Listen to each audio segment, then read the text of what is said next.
Hey everybody, it's Jason Blaha here, and it's time for part 2 of the Monday Q&A, so let's knock this out. First question. Why do I lose 10 to 15 pounds after a week or two of not lifting weights? The weight comes right back after a day back in the gym. What's going on? Why are you taking so many week or two off from lifting that you notice this and have been able to document this? That's a real question. You need to sort that out and get your consistency back.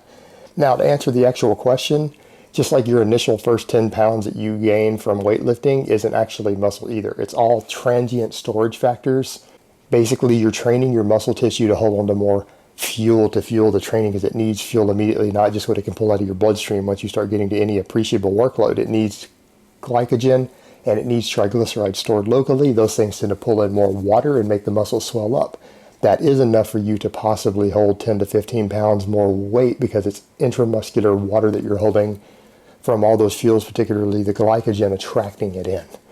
And your body will tend to do that as a first response to training rather than make permanent metabolic changes like actual tissue growth and thickening of the fibers, because it takes less work. It can dump that and dump your metabolism accordingly if it needs to in a famine situation, and you actually need all that fuel immediately available once you start training. Now, when you get to the point to where you can no longer develop purely through that, once it exhausts that adaptation, that's actually when your body starts growing. But because of that transient nature of that type of storage, your body will dump it when it no longer needs it. You go a week or two without lifting, your body's saying, hey, I don't need all this glucose and triglycerides stored in the muscles, I can go ahead and just burn them off and get rid of them, and then you drop that intramuscular water. You probably look a lot smaller as a result also. But that just has to do with the nature of the way that your body responds to training and stores fuel as a response to your training. All right, next question. At my job, I stroll around checking on customers. My pedometer clocks me at an average of about 1 mile per hour. Can I count that as LISS, or is it actually too slow? That's too slow. If you're trying to do LISS just to improve your overall endurance and cardiovascular capacity, that is simply too low of an intensity to really give you the benefits that you're looking for. However, does it add up over time in terms of TDEE and energy output? Absolutely. For example, if you're on a weight loss diet, you might be burning an extra 100 or 200 calories a day by doing that. So what might be your maintenance if you weren't doing that would actually become a weight loss caloric intake purely because of the extra walking that you're doing at work. But because of the leisurely nature of that stroll, I wouldn't count it as actual conditioning work or true LISS. All right, next question. Are sprints really better than distance running for building endurance? No, of course not. They do add a strength component, and most distance runners and marathon runners do need to sprint to some extent because there is a sprint involved at certain points through the race. So you should be doing sprints, but no, true endurance work will build more endurance than the sprinting work. The difference is that you need sprinting work and strength work to help improve your overall work capacity if you want to be really good at the endurance, but the actual endurance work itself is what builds your true endurance and cardiovascular capacity. So I'm not sure where you heard that. Sprints are just a supplemental tool, just like weightlifting is a supplemental tool in there for people who are trying to get endurance, but they're certainly not the foundation of your training. All right, next question. You said in the past that clen is anti-catabolic. No, I did not. You read that on the forum. I said it was mildly anabolic and thus helps prevent muscle loss while losing fat. No, it does so because it helps build muscle. My question is, when my cut is finished, should I keep taking clen for its anti-catabolic effects? Would that extra muscle that would normally be lost during the cut be sustainable without keep using clen? Thanks. All right. That's too hard to answer because it depends on how far you are over your natural limit or not. Is clen mildly anabolic? Absolutely. Are you probably going to gain muscle from it on a cut, like a net amount of muscle? If that's the only anabolic drug you're using, no, probably not. It's going to help you hold on to the muscle more because it's trying to build muscle. It's anabolic.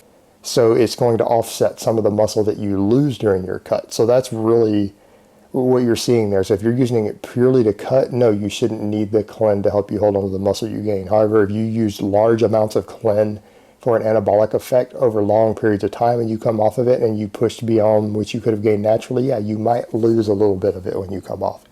So kind of a complex question, and it goes back to your other thing of why would you want to stay on clen long term? It's just not something I would recommend for health reasons. It's not something I would recommend even for training reasons because clen does have side effects. Clen isn't something you really want to use for years on end straight without coming off. So if you're trying to use it again for muscle building purposes, that's not really a good use of this substance. All right, next question. Front squat versus safety bar squats for core and upper back development. Also, depth jump versus box jumps for developing explosiveness. Honestly, on the lighter, the both used in combination are really your thing. You shouldn't be looking at something like building explosiveness as either or tools. You need to be utilizing multiple tools if you really want to become explosive and increase your vertical leap. So any sort of depth jumps are going to be helpful, and box jumps are obviously tremendously helpful. Getting really strong on a deep squat is tremendously helpful. As far as the front squat just has more insurance that you're going to get more core development and thoracic erector development, but it's not guaranteed because it's going to depend upon the safety bar that you're using. If you're using a safety squat bar that does not have an aggressive camber on it, then the front squat is going to be superior. But if you're using one that has a really aggressive camber, you're probably going to get very similar results in that regard between using them. So it's going to depend on what you have access to in terms of actual training equipment as far as the safety bar squat goes, as to which one of those is going to be your best choice for what you're doing. It's a question of equipment limitations. All right, next question. How would you structure a full body routine for those who are already happy with lower body size and would like to maintain it while improving the upper body? ICF 5x5 variation. If you are small enough that you're using a novice program, you don't need to specialize. Your lower body probably isn't up to par with your upper body. Everything is weak. You need to run the program as written. If you're beyond that point, use me for an example. We took pictures the other day, my girlfriend did, and I got an idea just how stupidly big my lower body is. It makes my upper body look ridiculously tiny. My quads are massive. They're probably 30 inches right now. And this is while cutting. So for me, since I'm training full body 3 days a week, I've cut my squatting back to once.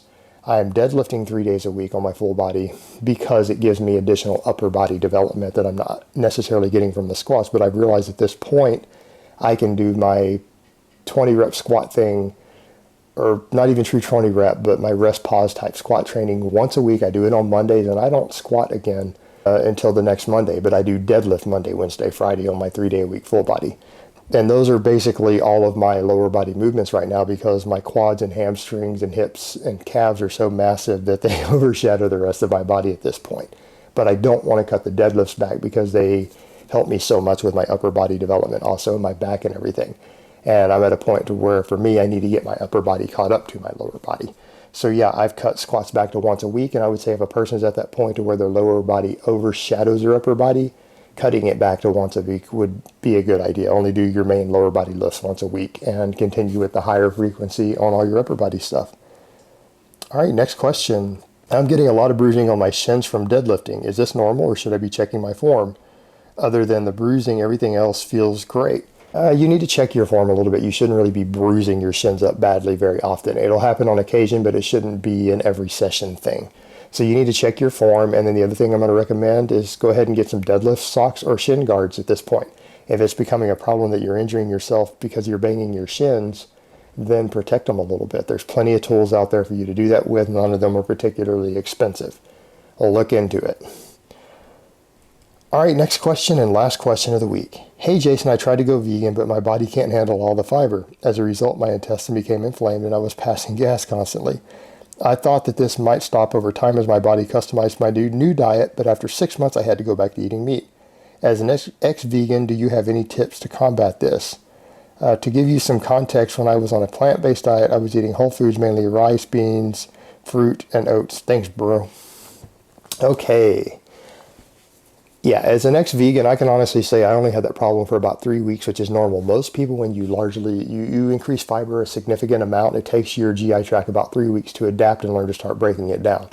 Some people will never fully develop what they need for that, and they'll never fully adapt until they'll have gas all the time, in which case that sort of diet's not suitable to them. And this goes back to a point that I and everyone else who knows anything about nutrition knows. There are a lot of diets that work really well for some people that will have horrific effects for others. So there is no one right diet for every person out there, even if they have the same goals. We do have genetic differences. We have enzymic differences. We have differences in our GI tract. We have differences in our insulin sensitivity, our leptin, our ghrelin. So different things are not going to work perfectly for other people. For one person, a raw vegan diet will be amazing. For someone else, it's going to suck. A ketogenic diet might work really well, and it does work really well for some people, and for other people it sucks. They're lethargic, they feel bad, they have problems on it. So the thing that you need to remember is that with any type of diet that you follow, just because it works well for someone else doesn't mean it's going to work well for you. You do need to find a balance that's going to work for you personally. And for me, I was the same way. I had different problems with the vegan diet, and that was mainly one of my appetite and cravings, even after months, were just unbearable. And for me, it's too hard to get lean on a diet that makes me hungry 24/7 and have food cravings. Even if I've eaten to the point of where I feel like I'm going to throw up, I'm still craving certain foods and hungry. That becomes a problem. And it sounds like the vegan diet created a different problem for you of just the excessive amount of fiber from eating that many just whole plant-based foods all the time. It wasn't workable for you. So in which case, just drop it and find something else that works. It's as simple as that. All right, guys, that's really all I have to say on that today. I hope it's been informative, and I will talk to you guys next time.